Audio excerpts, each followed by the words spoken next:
Decide Monday, the Monday 2025 of Brigada News FM Midterm Election Update.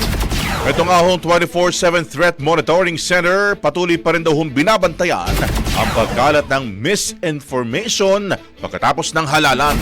Brigada Maricar Sargan, i-brigada mo! Brigada Live Report.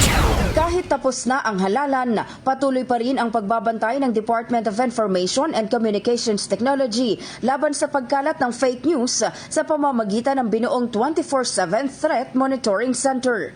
Ayon kay DICT Assistant Secretary Renato Paraiso, marami ng aktwal na banta ang kanilang natukoy at naharang mula nang simulan ang monitoring. Inaasahan naman ng DICT na mas titindi pa ang pagkalat ng disinformation ngayong tapos na ang botohan, lalo na sa tinatawag nilang critical moment o mula sa canvassing hanggang sa proklamasyon ng mga nanalo. Posible umanong gamitin ang disinformation para atakihin ang resulta ng halalan, questionin ang pagkapanalo ng ilang kandidato at sabihing may dayaang naganap o walang integridad ang mga voting machine at ang proseso mismo ng eleksyon.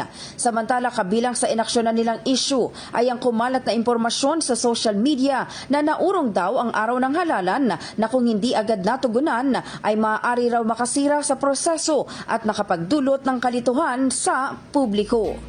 In the heart of changing lives, ako si Brigada Maricar Sargan ng 105.1 Brigada News FM Manila, the Music and News Authority. Brigada Balita Nationwide. Ang bahaging ito ay hatid sa atin ng Yummy-Vit ES3 Syrup. Simulang tuparin ang pangarap ng iyong anak. And starting now,